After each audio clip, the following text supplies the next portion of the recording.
Yeah, super. Well, everyone, welcome back to a very exciting episode of the Storybox podcast. Today, my friends, we're going to talk all about habit and behavior changes, some of the things that I'm very, very much curious about. My guest today is Professor BJ Fogg. Now, for those of you that don't know who he is the founder of the Behavior Design Lab at Stanford University. He's also someone that loves to innovate and look at technologies and things. And he wrote a New York Times best-selling book called Tiny Habits. And if you haven't got this book, I highly encourage you to get it. So Tiny Habits, Why Starting Small Makes Lasting Change Easy, which I'm very fascinated by. And on the back, I want to read this out, which we'll no doubt get into in just a moment. When times are hard, make change easy. It's fascinating. BJ, can I welcome you so much to the Storybox podcast today? Well, hello, Jay. Thank you for inviting me. Thank you so much for being here, my friend. Like I said in the intro, I'm fascinated with habits and human behavior. I may act like someone who is going to be extremely curious. And if I'm trying to develop a thought or a question in my head, I apologize in advance for that. But my very first question for you, this is a question that I love starting off all my conversations with. What does success look like for you? But I actually knew you were going to ask this question because I've heard it before. Nice. I think for me, there's many ways. I'll just pick an angle. I think it is being able to use my time on this planet in ways that I feel like I was meant to do. And in some ways, that means what am I uniquely positioned to do? What can I do that nobody else can do? And I really value those things. Like if somebody else can do it, delegate it. Or if somebody asks me to speak on behavioral economics, which is not really my thing, like, no, I'm not going to do that. Even if you're going to pay me lots of money, it's not what I can do. It's not me using something special in that way. So I think it's that combo of making a unique contribution to the world and the planet. So at the end of the day, I'll look back and feel really successful. So that's one perspective. I'm sure there are others. You mentioned that you work a lot, and we were just speaking a moment ago about how much you've been really, really busy. Do you find these days that is like you've spent many, many years actually teaching behavior change, habit change, all these things? Do you find that is actually healthy these days? Working so much? To be working so much? No. No. And it's ironic, right? I mean, I'm really sad we're talking about, I'm so busy and you're so busy and people listening to this are so busy. But, it's, finding the balance, and there are moments when I do, in times like I'd really hope to take all of August off. It's my birthday month. It's like, I'm taking it off. And then there's this project and another project that really matters to me. And pretty soon I'm taking a little bit of time off, but not enough. But if I look at it from the other perspective, if I had a ton of free time and I didn't feel like I was serving people or making unique, important contributions, I don't think that's healthy either. Yeah. So I don't want to pretend like I found the right balance in my life. And I think a lot of people struggle with this. And sure, I could create habits to take more time off, but then there'd be this dissatisfaction of, oh, here's this really important project. I didn't make enough progress on it. And so, it's an ongoing struggle for me. Like, what's the right balance there? And I am approaching 60 years old. And I don't feel that, but Can't look at either. Well, I've done a bunch of. Anyway, I won't get into that. Yeah. I mean, I've worked hard to stay young, and I have the habits of nutrition and exercise and sleep that are pretty well in place. But is that all in the service of me being productive and efficient, or do I need more balance, more time in the river, and more time in Maui? And the answer is yes. Yeah, very much the same, and I can relate to you on that level. But for whatever reason, I want to work. Maybe it's because I'm young too. And maybe when I get to your age, I might look back and think maybe I should have rested a little bit more than what I did. Or maybe not. You look back and go, oh my gosh, all of these things, all these experiences, all these people I helped, all these ways that I got maybe a little bit wiser. I don't know. The jury's still out for me. I mean, I know people, some of my contemporaries that I was in like 4th and 5th grade with, I'm still in touch with. And those people are now retiring. Mm. Retire? What? And they're kind of pressuring me to retire. And it's like, that is so far from my mind. I think I have a lot still I want to do. So. Do you ever get sick of talking about behaviors and habits and doing your work? Well, let me share something today that is a new angle to that. So yeah, I started obsessing about habits in 2008, 2009. Before that, I was looking at persuasion and behavior change. Yeah. But my research at Stanford with the projects in the lab shifted. And in 2010, I developed the Tiny Habits method, and I started sharing it in 2011 and teaching it. And I loved that. And it wasn't like a research project. It was just I discovered this new method. And I was teaching it in a free 5-day program, which still exists today. But week after week, I was coaching 200 to 300 people, including James Clear in about 2013 or 14. He enrolled. I think that got him interested in habits. I remember him emailing me all excited, like he discovered this. And so how can you, and it was at the time, I mean, after years of doing that week after week after week, even on vacation, I was like, wow. I remember after I'd coached 10,000 people, and that was probably about 2013. I spoke at an academic / professional conference too. And I said, what have I learned after coaching 10,000 people in habits? And so I do remember that milestone. And it just kept going. And I didn't think that I'd eventually write a book. I didn't think it would keep going, but it did. And it's really satisfying to know that. And I stopped counting at 60,000 people that I had personally coached, week after week. And so you learn a lot. And at a certain point, you stop learning, though. You've seen it all. Yeah. You know what works, you know what doesn't work. But the fact that you can help people so easily, how do you say no to that? Now we have Tiny Habits coaches that we've trained, and they coach people in the 5-day program and so on. So there's times I'll step back in and coach in that program, but now we have people that get trained and they do it and they love it. And they get that same satisfaction. I remember there are times when I was just overwhelmed and maybe a little unhappy. And then I would, and you coach through email. So it's asynchronous through email, and just going back and reading people's emails and responding and helping them just cheers you up. It like makes you happy. So I remember that distinctly. It's like, oh my gosh. So yeah, I'm helping people, but it also makes me happy. So I just kept going, but learned a ton. I mean, so it's that combination of academic work and research on how behavior really works. And then the hands-on practice, not just of a few dozen or a few hundred thousands of people that came together for me. And then finally, it's like, okay, it's time to put it together in a book, which was a multi-year effort. And boom, you have it in your hands now. So hooray. It is a small book that I'm holding, but the words, they're tiny. And for me as a reader, honestly, it takes me a little bit of time to process everything on the page. So you have to forgive me for taking a long time to actually read it. There's a lot. There's a lot in the book. There's a lot. It's not just, steps 1, 2, 3. I really tried to change the landscape of how people think about habits and behavior change. And so as you saw, there's a lot in the book, and all of it is based on my own hands-on practice and research. It's not a summary of other people's stuff.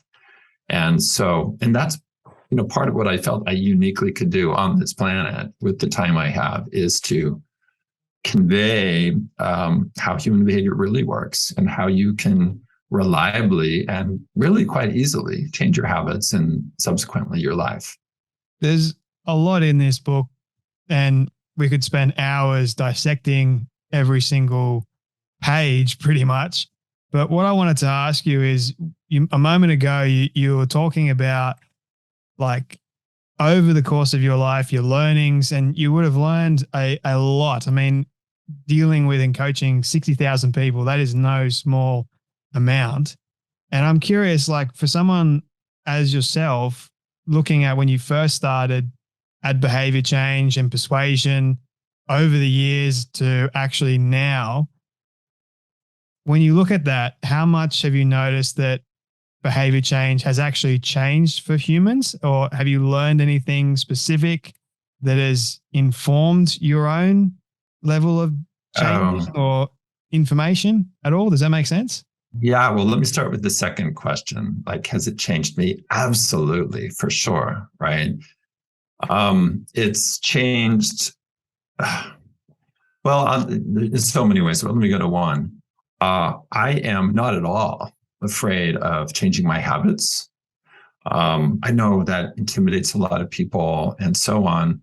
But once you see it's a system, and once you see that there's a process for doing it, and once you realize you don't have to be perfect, and you know how to do the system, then it's like, oh, I need to change this habit. That's fine. Let me give you an example. My husband and I have been working closely with a special kind of doctor, and she does a whole bunch of like all these tests on you.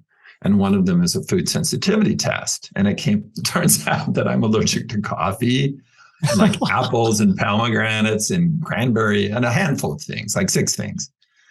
I don't know if allergic is the right word. I have a high food sensitivity to coffee. I didn't even know. And I don't really love coffee, but I drink coffee in the morning as part of the ritual. My partner loves coffee. And I do like the caffeine of it in the morning and all of that. So it's like, okay, I have to stop coffee. And I didn't freak out. I was like, okay, fine, I can do this. So the moment I saw that, I was like, okay. And I just changed gears and I stopped coffee and done, kind of thing. So studying how human behavior works, coaching so many people, gives you this confidence that yes, you can change. And there's a process to it, and you don't have to feel guilty. You don't have to use really willpower discipline. You use design and iteration and positive emotions. And you can do big changes and small changes and maybe something in between, like coffee, stopping coffee entirely. I mean, I personally don't drink coffee, but something you mentioned there was actually one of my questions for later on in terms of willpower. And I wanted to ask you this question first, and then we might segue into willpower and motivation and actually changing. The power to actually change a habit, you say, is easy. It can be easy. Can be easy. Can be easy. Not always easy, but can be. No. Yep. But why is it that for a lot of people, they feel like they can't change either a good habit or even a negative habit? Yeah. Well, I think, I haven't done academic research to know exactly the answer, but my sense is, after coaching lots and lots of people, is they've tried before and they've failed. They've tried and they failed, and they've tried and they failed. And there's reasons they didn't succeed. And one of them is they approached it in the wrong way. Right. Let's do New Year's resolutions, or I'll just set a big goal, or make an announcement on Facebook, or I'll have an accountability buddy, or I'll track my streaks, or, just these notions of change that they think, oh, this is how I do it. Guess what? None of those things are keys to lasting change. So there's just this culture in many parts of the world, maybe not all, I don't know if it's all, that here's how you change your habits. And a lot of it comes down to, you just got to motivate yourself, and you just have to have discipline and willpower. And none of that is part of the tiny habits method. You can change temporarily by using willpower and discipline, but lasting change comes through best. You change best by feeling good, not by feeling bad. You saw that many times in my book. You change best by feeling good, not by feeling bad. And it can be a process And it's best done as a process of discovery and delight and feeling that emotion that I call shine, which is the feeling of success. And when people discover that, I get emails every day back from people, or when I meet somebody, like, oh my gosh, or even on Twitter, I looked today and some guy said, I did this 2 weeks ago. My life is transformed. And I was like, transformed within 2 weeks? That's a pretty big statement. But that's what he said. So I just think there's so much misinformation, things that mislead people out there. And there are some very direct things I say in the book saying, don't, this is the old way. This is the old way. Don't try it this way. So if you're just recycling the old stuff, you're going to be misleading people, because so much of the received wisdom doesn't work reliably. And I'll just say this, kind of provocative. If you're designing a change program, you do not want a scientist to design it for you. You want a practitioner, somebody who's been in the trenches day after day, year after year, helping people change. She's the one that really knows how it works. It's the hands-on practice and the experience that really gives you the insight. And then you can come back and, say, science-backed and, cite some study. But, it's not. So there's a difference between discovering, doing science, and then knowing how to actually design a change program in the real world that actually works. I hope I didn't offend too many people by that. No, I like how you mentioned, because there's a lot of information out there for people to actually absorb, and not a lot of it is going to help a certain person, especially when it comes to diets. There's so much information about there, which diet is going to be the right one for you. And then somehow there's this main diet, like the food pyramid. If you eat all these foods, you'd be fine, you'd be healthy. But then all of a sudden you've got keto, new science coming out with keto, and new science coming out with vegan, and all these things. And I'm just so much confusion. How is that going to help me at all in the real world? Because I may try this person's advice and it may not actually work. And yeah, so for me in particular, I'm always curious about, so how do we know what is real versus what is not? What is just pseudoscience per se, or things that I'm just trying to be marketed towards us for a particular gain almost on their part? Well, the one answer, and the one that my book was almost not going to be called Tiny Habits. It's going to be called The Change Lab. To help people say, hey, here's how you discover what works for you. So there's a systematic way. In fact, in the back of my book, I have, as you saw, flowcharts, and they would not let me put in the main part of the book. I had to really argue to get the appendix back in the back of the book. But let's say nutrition, diet. There are ways to try and see what works for you. Let's say good sleep. Let's say relaxation, reducing stress, and so on. And I think that's important to do, is to be good at testing stuff and trying it out. And if it's not working, bam, that didn't work, try something else. And that is a big part of the Tiny Habits method. Even from, I think, the first week or month I was coaching, I said, part of the method, it's called practice and revise. Design a habit, practice it. And if it's not working, you revise. It's not practice and have discipline and willpower and just keep beating yourself up. If it's not working, if it doesn't snap together very well, that means there's something that's not quite, there's not something wrong with you. There's something that's not quite right in the design of the habit for you at this time of your life. So you revise it. And revision is not a failure. It's part of the method.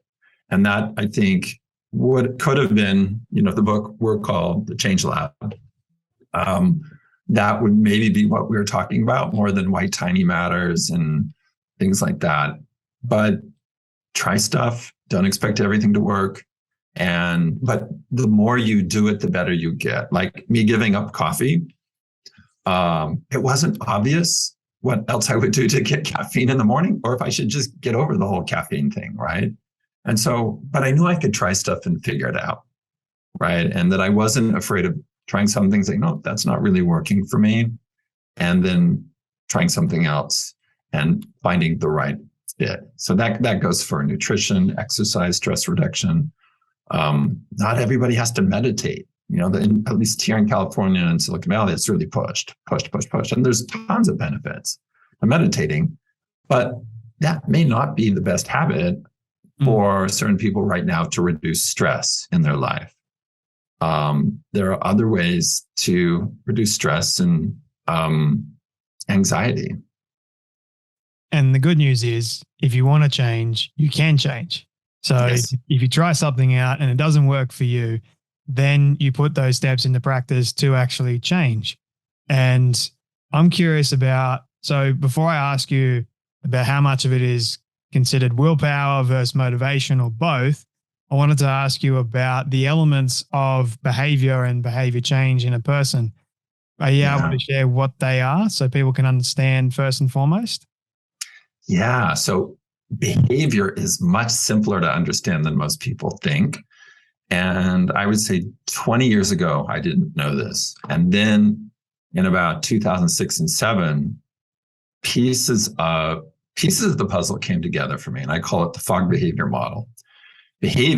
All behavior is comprised of three things: motivation for that behavior, ability to do the behavior, and a prompt. That applies to all behaviors and all cultures of all age. I mean, I was, still. So I published on that, I think, in 2007. And then over the years, even till now, it's like, oh my gosh, that model seems really simple. And it is simple to understand, but very powerful. Now, let me map out what behavior. So there is this domain of behavior type. So I'm like drawing a circle in the air. Within that circle, a subset is habits. So habits are a type of behavior. It's a type of behavior you do quite automatically. And then also another circle within the big circle of behavior is one-time actions, things you do just one time. Yep. And then another circle is stopping behaviors. And it's really more sophisticated than that. There's actually, I published a paper on 35 different ways behaviors can change. In other words, I think there's 35 types of behavior. That was too complicated. So I narrowed it to 15 for more practical purposes. But for everyday purposes, you can think of habits, one-time actions, and stopping, those three buckets. And for those behavior types, it always comes down to motivation, ability, prompt. All behaviors will be characterized by that.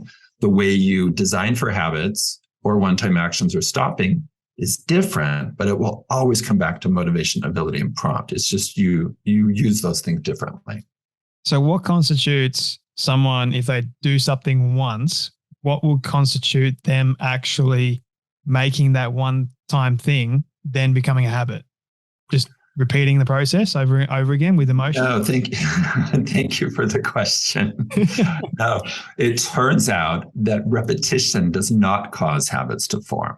Oh, right. I mean, you could just think, parents can think of their own life getting their child to clean up their room. They've gotten their child to do that hundreds of times. Has it become a habit? Okay, so, you can think of ordinary examples. Whereas there's certain things like, these things I wear in my earpods, one and done. You use it and it's a one-time thing. So the thing that causes a habit to form is the emotion you feel as you do the behavior. And if you feel a strong emotion of success, like, Kellen, I hate to use a branded example, so let me pick a different one. Here's my favorite pen. I'm holding it up. One of my awesome students, Stephen Crane, gave this type of pen to me as a gift and said, it's my favorite pen. And I used it and I was like, I love this pen because I could write easily with it. It made my handwriting look good. And so once I used this pen, I stopped using the other pens and I bought a bunch of these. So this was a one and done because the first time I used it, I felt so successful with it. So on the flip side, if you get your kid to clean up his or her room over and over and over and over, and they have this negative emotion around it, it doesn't form as a habit.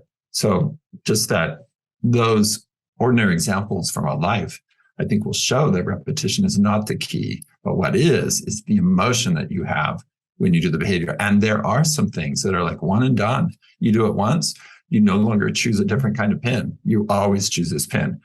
Students, this happens in my class. Well, I mostly teach outside now at Stanford, but when I was teaching indoors, students would come in and sit in a chair in the classroom. Guess what happens every class period after that? Exact same chair, okay, the same spot. So it wasn't repetition. They just picked a chair and they felt somehow comfortable, and they just keep doing that. So the key is not just to force yourself to continue to repeat something. I mean, there's just too much out there that tells people just keep going, keep going. No, that's not the key. The key is feeling successful, helping yourself feel successful. And as you saw, that's a big thing in my book. I call it maximum number 2. Help yourself feel successful. That's what causes the behavior to become automatic. So for someone that has created for themselves, say, a negative habit, that would be based on they don't feel successful in this area, or am I getting that wrong? They do feel successful in some way? So by a negative habit, you mean like a bad habit? Yeah, like a bad habit, yeah. Yeah. Notice. So if somebody thinks of, let's just take smoking. So I've never been a smoker, but I think people can understand this, and I think I can describe it. Smoking probably wired in as a habit because it gave people a sense of relief from anxiety, and a calmness, right? And it probably still does that to some degree. So notice, even though the habit is not what our society says is a good habit, we call it a bad habit, it's still wired in because somebody felt a type of success that mattered to them, okay? So if you look at the habits that you consider bad habits or society considers bad habits, you'll see they wired in because it served a purpose. You felt successful. You experienced success in some way. Yeah. So that got, so good habits and bad habits wire in the same way. They find a place where they fit in our life. We do it. We feel successful. And the release of anxiety is, a feeling of success. And so it's the same for habits that we label good or bad. It's the exact same process. Okay. So for someone that is being told this is a bad habit, you should change, but they don't want to change, maybe this is a good time to sort of segue into willpower versus motivation and actually changing. When it comes to actually changing habits, willpower, motivation, are they considered the same thing? Because I know you mentioned quite a bit in the book. You dedicate an entire chapter to motivation. There are people out there that would say, oh, motivation is a myth. It's not always attainable. So is it more a matter of willpower then? Or are we still to able stop an unwanted habit? Is that the question? Yeah. It is. I'll start with this. Creating a new habit is straightforward and pretty simple. And that's why I created the Tiny Habits method and started teaching it. And there's nuances to that, but there is a way to create habits pretty quickly and easily. Untangling bad habits, unwanted habits, is more complicated. And there is no one way, and there's no proven, even though it has been put on, how do I say this? Certain people have sold many, many books. On the cover, it says a proven way to break bad habits. There is no one proven way to break bad habits. It is a complicated problem. And so the best, even in a format like this, I mean, it's very difficult in a format like this. Here's the answer. I will give you a partial answer that is useful. And it's an answer that doesn't require willpower discipline. And this is what you do. You redesign your environment to make that unwanted habit hard to do, right? You make it difficult. Okay, so notice I'm not shifting. I'm not trying to suppress the motivation through willpower. I'm not trying to damp down the motivation, just like, I'm not going to have the coffee, or I'm not going to have the ice cream, or I'm not. You make it very hard or impossible to do. And then you don't have to exert willpower discipline if it's impossible to do or difficult. And then if you want to introduce another habit, like let's say rather than coffee, I'm going to drink green tea. Make that really easy to do. Easy, easy, easy. So again, it's not a matter of willpower discipline. In this approach, you are redesigning your environment or your context. So the habits you want are easy to do, and the habits that you want to do less of or get rid of are difficult to do. That's not a motivational approach. It's not an approach that requires willpower or discipline. And it's one way to do it, to do some, to break, or when I talk about untangling bad habits, but it doesn't apply to everything. Okay, so the challenge of stopping unwanted behaviors is a huge one. And people are doing the world a disservice by saying, here's the one way and it's a proven answer, because then people try it and it doesn't work and they blame themselves. And you're actually setting people up to fail and feel guilty. And that's just wrong. That's just wrong. If there were one way, and if it was simple and I could explain it within our time frame, we would not have the massive addiction problems and the massive health problems that we have. We have thousands and thousands of people on this planet who help people get rid of unwanted habits and behaviors. And it's hard and it's complicated. Yeah. So I don't, and in the book, you see this. I don't want to trivialize it. Some habits are really easy to stop, and some are really, really difficult. And then there's a bunch in between. Yeah, I appreciate you saying this.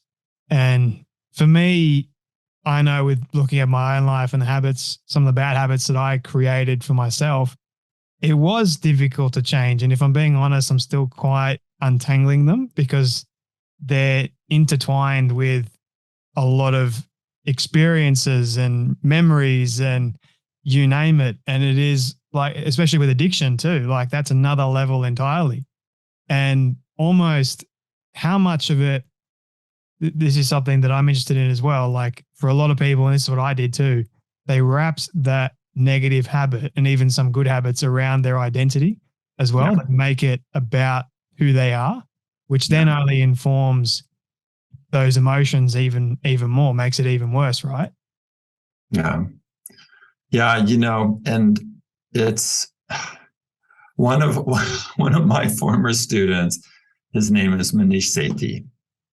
And Manish, he was, exploring, I want this wristband that shocks people so they can break bad habits and so on. And Manish he's funny, he's wacko. And we told me he's doing that. It's like, Manish, that's totally your brand. I would never do this. I would never encourage people to shock themselves, but it's you, keep going. And he's still slugging away at it. He's a character.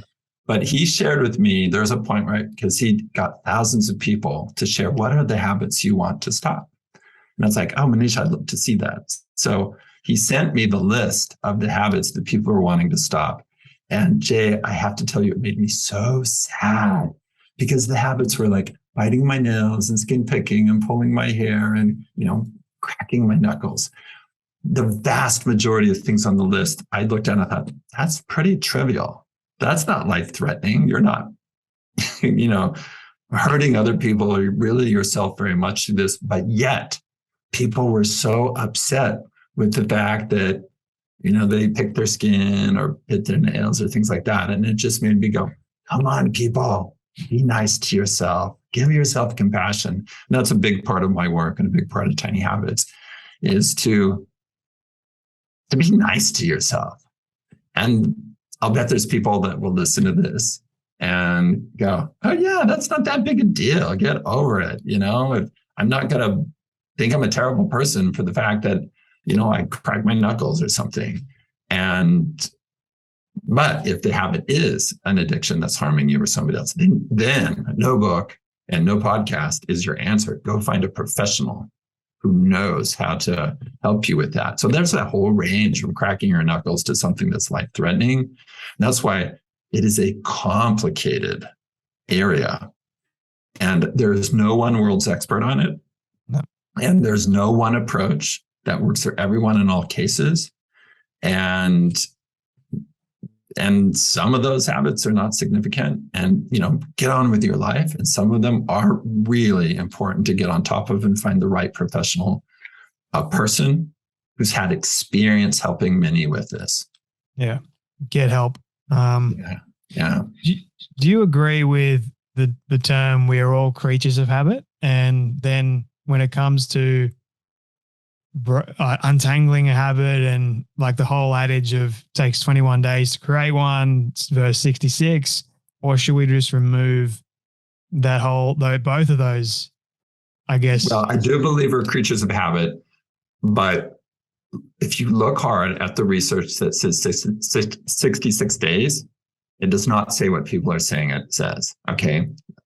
I mean, people can just look it up and read the study. It's actually, I hate to say this, it's not that solid of a study, but yet has been perpetuated and perpetuated.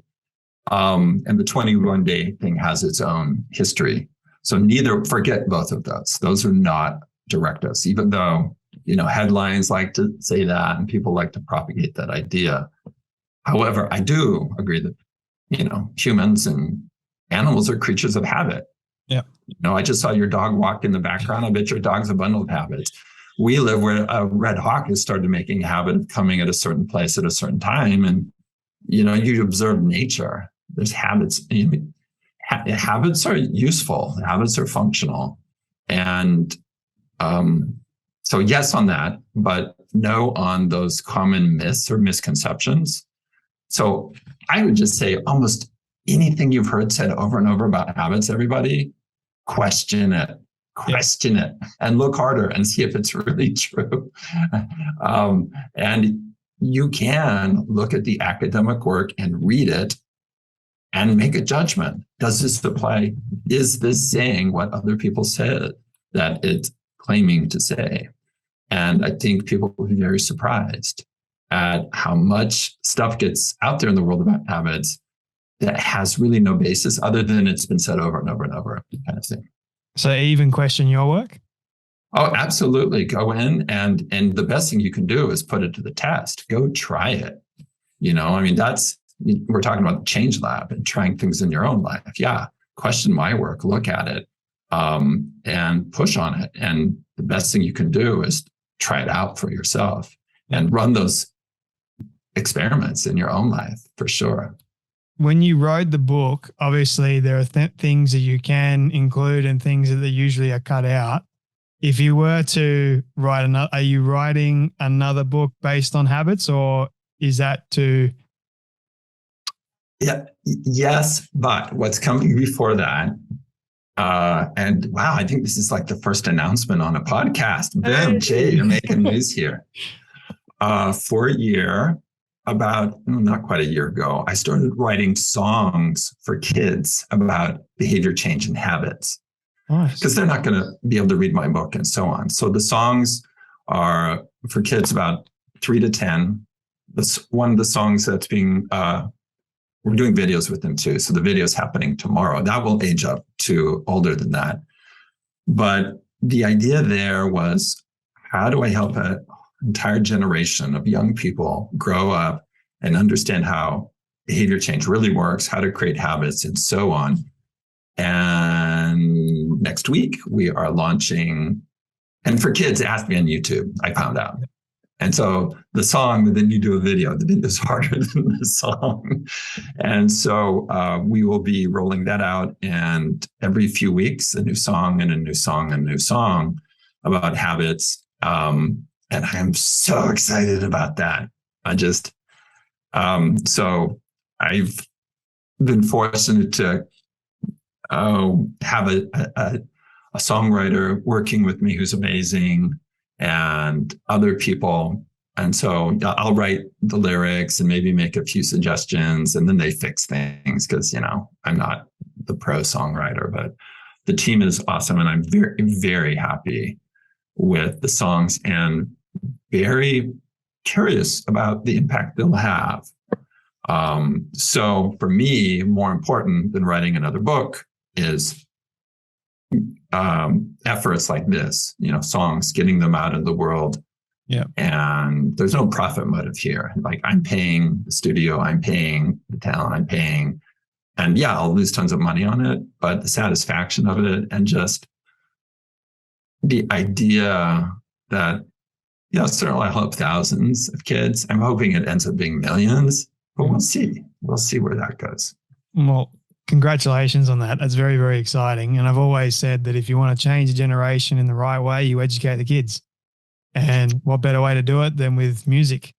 Yeah. So there is a little more info, and probably when people hear this, there'll be a lot more tinyhabits.com/songs, and we'll have more there. And there's a resource guide for parents, and then we'll do one for teachers. And I mean, we all can think of when we were kids, and there's certain songs that influenced us and changed how we thought about the world and ourselves.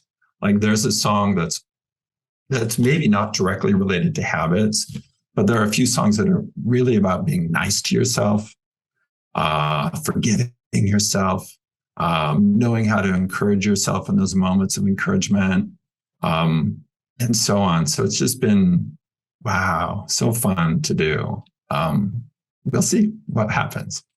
We will indeed. I'll make sure that is linked in the show notes for people when this does come out. I've got two quick final questions for you, BJ, if that's all right with you. Sure. This is more of a curious question for myself, but what do you love the most about yourself and your story? That's a hard question. Left the best to last. Yeah, that's a hard question. I think one of the things I'm most grateful for about myself is my ability to innovate. And that's a two-edged sword. I mean, people that have a lot of creativity will understand this. Oh my gosh, it's good, but it's also bad. But it channeled the right way.